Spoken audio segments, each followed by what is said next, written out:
बिस्मिल्लाहिर्रहमानिर्रहीम। अस्सलाम वालेकुम स्टूडेंट्स।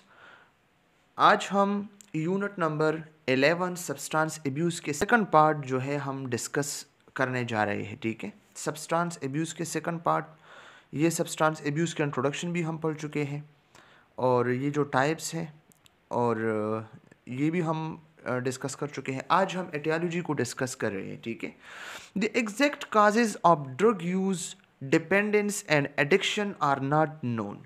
इसका जो एग्जैक्ट काज है ना ड्रग यूज़ का या डिपेंडेंस का या इसके जो एडिक्शन है, तो ये हमारे पास क्या है, नॉट नोन है। अभी तक इसका सही काज जो है किसी को भी पता नहीं है। But various factors are thought to contribute to the development of substance related disorders। But ऐसे मुख्तलिफ किस्म के फैक्टर्स हैं जो सब्सटेंस रिलेटेड डिसऑर्डर को कंट्रीब्यूट करते हैं। ठीक है, इसके डेवलपमेंट में कंट्रीब्यूशन करते हैं। ठीक है, biologic factor, children of alcoholic parents are at higher risk for developing alcoholism and drug dependence than are children of non alcoholic parents. ये जो अल्कोहलिक पेरेंट्स हैं ना, इसके जो चिल्ड्रंस हैं, बच्चे होते हैं, ठीक है, इसको ये मसले ज़्यादा होगी बनिस्बत उन चिल्ड्रंस को जिसके पेरेंट्स अल्कोहल यूज़ नहीं करता या सब्सटेंस एब्यूज़ नहीं करता। ठीक है, psychologic factors, in addition to the genetic links to alcoholism, family dynamics are thought to play a part।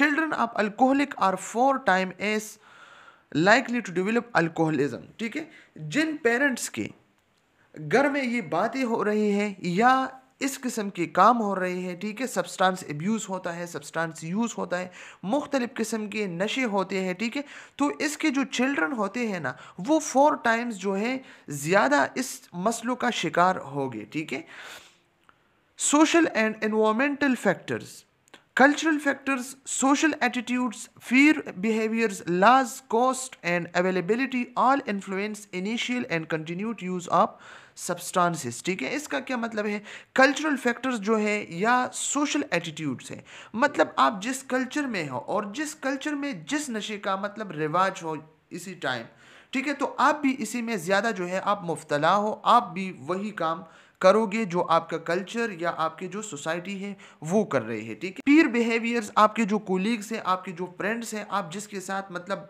ज़्यादा बैठते हो, ठीक है, तो अगर वो मतलब नशा कर रहा है या इस किस्म का सब्सटेंस एब्यूज़ कर रहा है, ठीक है, अल्कोहल पी रहा है, ठीक है, तो फिर आप भी इसी चीज़ का शिकार होगी। ठीक है, तो ये क्या है, सोशल एंड एनवायरमेंटल फैक्टर्स है। ठीक है, जो एनवायरमेंट से या सोशल से बंदा जो है मुतासिर होता है। ठीक है, लॉज एंड कोस्ट, जिस प्रोविंस में आप हो, जिस मुल्क में आप हो, जिस कंट्री में आप हो, जहाँ भी आप हो, ठीक है, तो अगर वहाँ की जो लॉज है इसी में अगर लूजनेस हो, ठीक है, तो फिर आप वही नशा जो है आप कर रहे हो, या आप जो नशा कर रहे हो या फॉर एग्जाम्पल टोबैको है, वो मतलब इसकी जो कीमत है वो कम है, ठीक है, तो फिर आप वही नशा जो है आप करोगे। ठीक है, and availability all influences initial and continued use of substances. ठीक है, cultural considerations, attitudes towards substance use, patterns of use and psychological difference to substances vary in different cultures। ठीक है,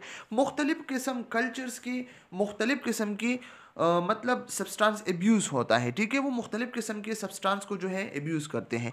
मुस्लिम ड्रिंक अल्कोहल, मुस्लिम जो है, मुसलमान जो है वो अल्कोहल को मतलब नहीं पीता, उसके ड्रिंकिंग नहीं करता, क्योंकि इस्लाम में ये हराम है। But wine is an integral part of, ये जो ज्यूज है ना, यहूद जो है ना, ये जो है वाइन्स को इंटीग्रल पार्ट जो है करार कर रहा है। ठीक है, सम नेटिव अमेरिकन ट्राइब यूज पियोट। ठीक है, ये जो अक्सर अमेरिकन जो ट्राइब्स है ना, अमेरिकन ट्राइब जो नेटिव है, ठीक है, कुछ तो वो क्या कर रहे हैं, ये पियोट जो है यूज कर रहे हैं। ठीक है, पियोट क्या है, हेलोसिनेजन इन रिलीजियस सरमनीज, इसके जो रिलीजियस सरमनीज होता है ना, मजहबी सरमनीज जो होते हैं इसी में यूज करते हैं। ठीक है, it is important to be aware of such belief when assessing for a substance abuse problems. DSM-4 are diagnostic criteria, symptoms of substance। DSM-4 are diagnostic criteria क्या चीज़ है, ठीक है, अगर आपको पता नहीं है तो आप ये बात याद रखिए कि मेंटल इश्यूज या मेंटल इलनेस या मेंटल डिसऑर्डर के जितने भी सिम्टम्स हैं तो ये किसी को अच्छे से याद नहीं होते। तो इसके लिए मुख्तलिफ किस्म की बुक्स जो है वो लिखी गई है, ठीक है, अमेरिका से, ठीक है। तो इसमें क्या होता है, इसमें मुख्तलिफ किस्म के सिम्टम्स होते हैं डिजीज़ के बारे में या डिसऑर्डर के बारे में। अगर एक बंदा कहे कि मुझे एंजाइटी है, मुझे मतलब ये सिम्टम्स हैं, ठीक है, तो फिजिशियन क्या करता है, बुक्स को उठा के DSM बुक्स को उठा के इसके जो सिम्टम्स है ना, इसके साथ बुक्स के जो सिम्टम है वो मैच कर रहे हैं और फिर ये कंक्लूजन देता है कि आपको एंजाइटी है, आपको डिप्रेशन है, आपको बाइपोलर डिसऑर्डर है, आपको स्किज़ोफ्रेनिया है, आपको साइकोसिस है, आपको न्यूरोसिस है। फिर डिसीजन लेके आपको ट्रीट कर रहा है, ठीक है। तो ये क्या है, हमारे पास ये DSM बुक्स है, ठीक है। और ये DSM बुक्स जो है हमारे पास मुख्तलिफ किस्म के हैं, 7-8 टाइप्स हैं इसके, DSM-1, DSM-2, DSM-3, DSM-4, DSM-5, ठीक है। जो लेटेस्ट वर्जन है ये DSM-5 है, लेकिन ये जो सर ने सिम्टम्स ऑफ सब्सटेंस जो है उठाया है तो किस एडिशन से उठाया है, DSM-4 से, ठीक है, और TR से।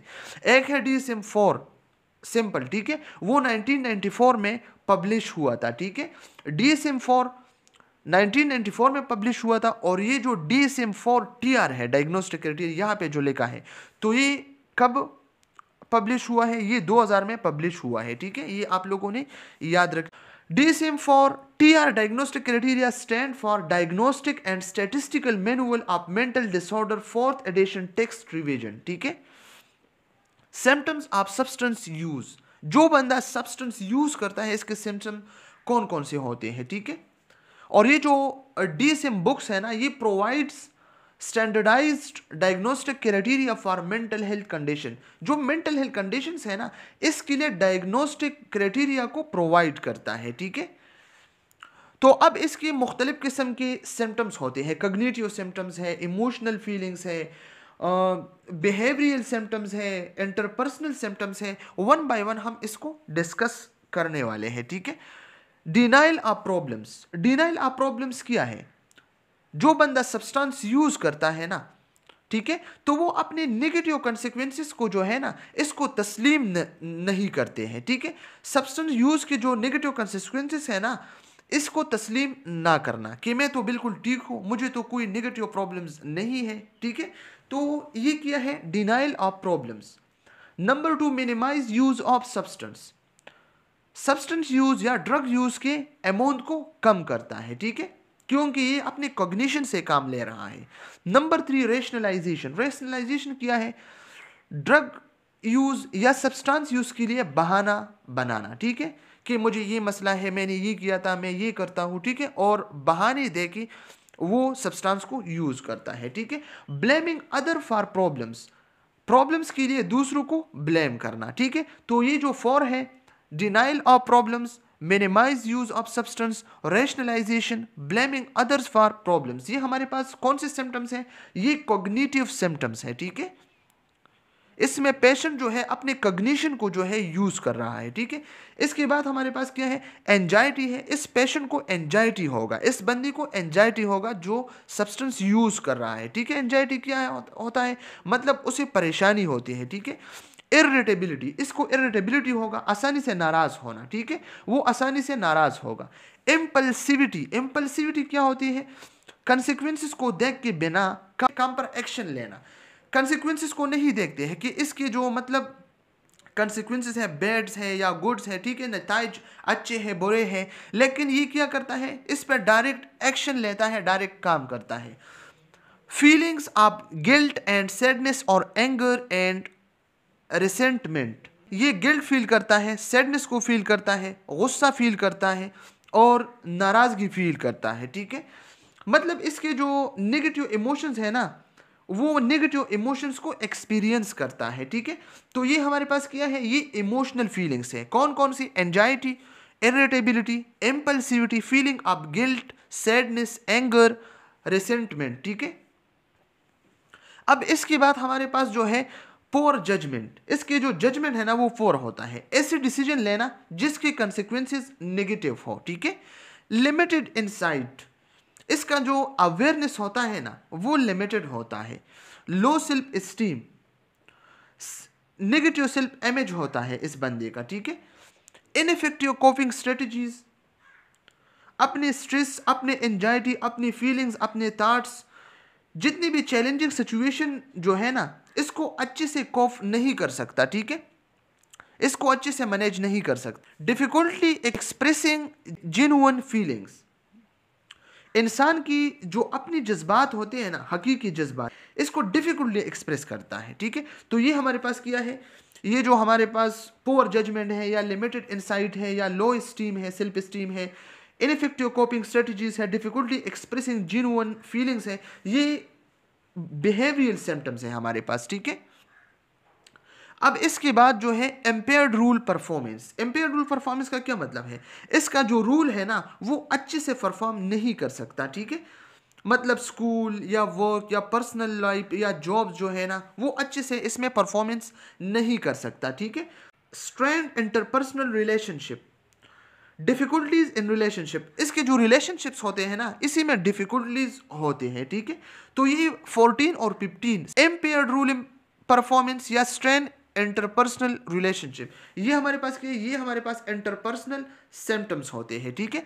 और ये जो लास्ट वन है 16 नंबर पे है फिजिकल प्रॉब्लम्स। फिजिकल प्रॉब्लम्स में क्या होता है, स्लीप प्रॉब्लम्स होते हैं, न्यूट्रिशन के मसले होते हैं और फिजिकल हेल्थ इश्यू हो सकते हैं, ठीक है। तो ये हमारे पास क्या है, ये हमारे पास सिम्टम्स है सब्सटेंस एब्यूज के, ठीक है, मुख्तलिफ किस्म की। अब इसके बाद हमने क्या करना है, drugs use for substance abuse treatment. Substance abuse के लिए जो ट्रीटमेंट है ना, इसके लिए हमने क्या करना है, इसके लिए हमने वो मेडिसिन यूज करनी है जो विड्रावल सिम्टम्स और क्रेविंग को रिड्यूस कर सके।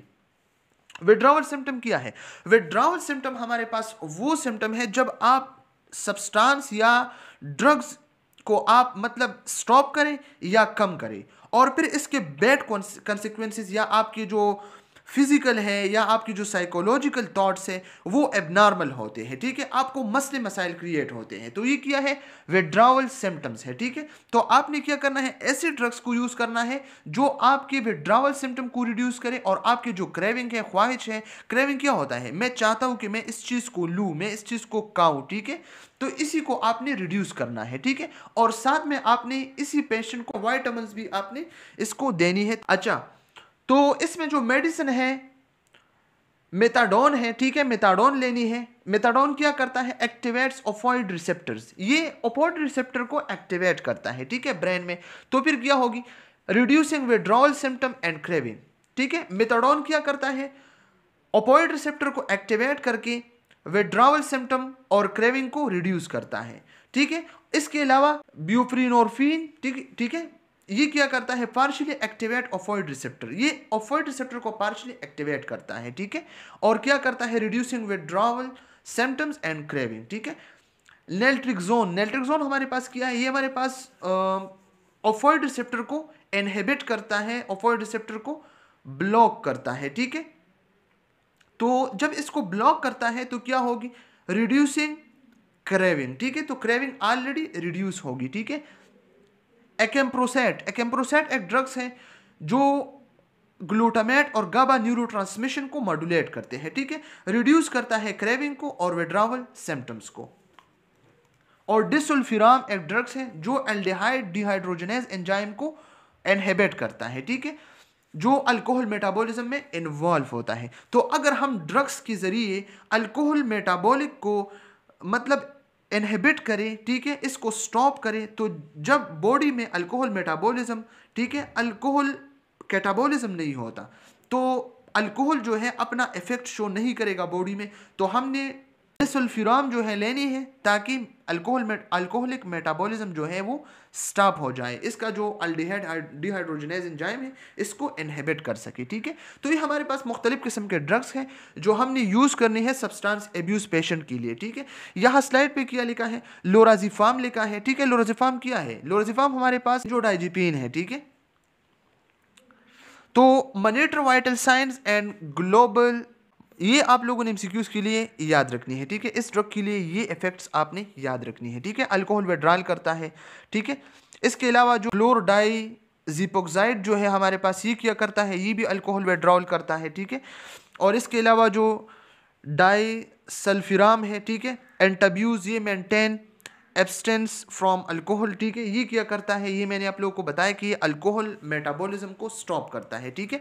लेकिन इसके लिए आप लोगों ने एमसीक्यूज के लिए ये चीज़ें जो है याद रखनी है। और teach client to read labels to avoid products with alcohol, ठीक है। ये एमसीक्यूज के लिए आप लोगों ने याद रखनी है, ठीक है। अब इसके बाद लिवोमीथाडाइल, लिवोमीथाडाइल और लाम, ठीक है, ये क्या है, मेंटेन एब्सटेंस फ्रॉम ओपिएट, ठीक है। ये क्या करता है, don't take drug on consecutive days, ये लगातार दिनों में आपने यूज नहीं करना है, कंसेक्यूटिव डेज में आपने यूज नहीं करनी है, ठीक है। तो ये एमसीक्यूज के लिए आप लोग याद रखिए। Naltrexone, naltrexone block the effect of opiate, reduce alcohol craving, ठीक है, जैसा कि मैंने पहले डिटेल के साथ डिस्कस किया, ठीक है। Client may not respond to narcotics use, treat cough diarrhoea, ये एमसीक्यूज के लिए आप लोगों ने याद रखनी है, ठीक है। Clonidine, clonidine suppress opiate with withdrawal symptoms, ठीक है। ये क्या करता है, विड्रॉवल सिम्टम को सप्रेस करता है, ठीक है। ये भी डिटेल के साथ हम डिस्कस कर चुके हैं, ठीक है। Take blood pressure before each dose, withhold if client is hypertensive, अगर क्लाइंट हाइपरटेंसिव है तो फिर आप क्लोनिडीन जो है यूज नहीं करनी है, ठीक है। एक्म्प्रोसेट, एक्म्प्रोसेट कौन सी ड्रग्स है, डिटेल के साथ डिस्कस कर चुके हैं, जो गाबा न्यूरोट्रांसमिशन और ग्लूटामेट को मॉड्यूलेट करते हैं, reducing craving and withdrawal symptom, ठीक है। और इसके अलावा हमने थायमीन, विटामिन B1 जो है यूज़ करने हैं, ठीक है, प्रॉपर न्यूट्रिशन के थ्रू, ठीक है। पॉलिक एसिड्स और साइनोकोबाल्मीन, विटामिन B12, ठीक है। तो ये क्या है, ये आप लोगों ने एमसीक्यूज के लिए याद रखनी है। जो फॉलिक एसिड है, ठीक है, अगर पेशेंट लें, इसके जो न्यूट्रिशनल डिफिशिएंसी है इसके लिए ये लें, तो teach client about proper nutrition, urine में भी डार्क येलो, ठीक है। ये एमसीक्यूज के लिए याद रखनी है कि ये बिल्कुल नॉर्मल है, आपने फॉलिक एसिड लिया है, फोलेट लिया है, आपकी जो यूरिन है वो डार्क येलो होगी, ठीक है।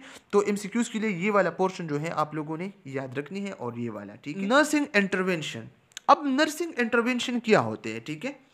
Health teaching for the client and family, client और क्लाइंट की जो फैमिली है आप लोगों ने एजुकेट करनी है, ठीक है। Dispel myths surrounding substance abuse, substance abuse के बारे में जो डिफरेंट माइथ्स है ना, इसी को आपने दूर करना है, ठीक है। कि ये जो लोग कहते हैं कि इसने एक बार सब्सटेंस एब्यूज किया है, सब्सटेंस यूज किया है, अब वो जिंदगी भर जो है मतलब इसी प्रॉब्लम्स में रहेगा, तो ये गलत बातें हैं। आपने इसके लिए इंटरवेंशन करना है, आपने इसके लिए ट्रीटमेंट करना है, ठीक, तो फिर ये क्या होगा, ये रिकवर होगा, ठीक है। डिक्रीज को dependent behaviour among family members, को डिपेंडेंसी को कम करे, मतलब फैमिली का एक फर्द दूसरे फर्द को सपोर्ट ना करे, सब्सटेंस एब्यूज के बारे में, सब्सटेंस यूज के बारे में, ठीक है। Make appropriate referral for family members, connect family members with support group, जो सपोर्टिव ग्रुप्स है ना, इसी के साथ अपने फैमिली मेंबर्स को कनेक्ट करना, ठीक है।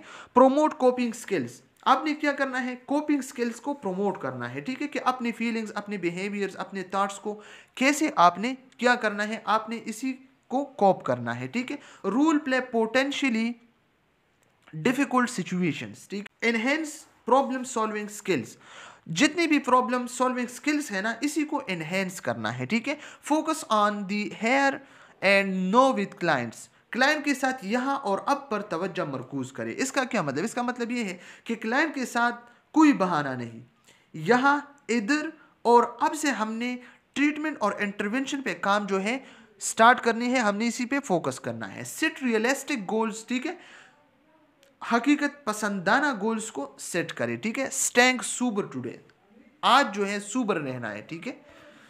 इसके बाद फैमिली एजुकेशन, फैमिली एजुकेशन में क्या होता है, substance abuse is an illness, substance abuse एक बीमारी है। Dispel myths about substance abuse, substance abuse के बारे में जितनी भी माइथ्स है आप लोगों ने क्या करना है, दूर करना है, ठीक है। Abstinence from substances is not a matter of will power, substance use या ड्रग से परहेज करना कोई विल पावर नहीं है, ठीक है। आपने खुद में ताकत पैदा करना है और आपने खुद इस चीज़ों को तर्क करना है, ठीक है। कोई और आपके लिए ये काम नहीं कर सकता है।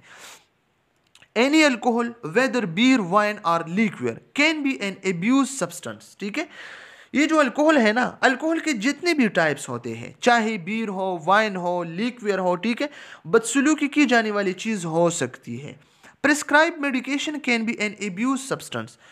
प्रिस्क्राइब मेडिकेशन भी सब्सटेंस एब्यूज के लिए यूज हो सकती है। ठीक है, तो आपने ख्याल रखनी है।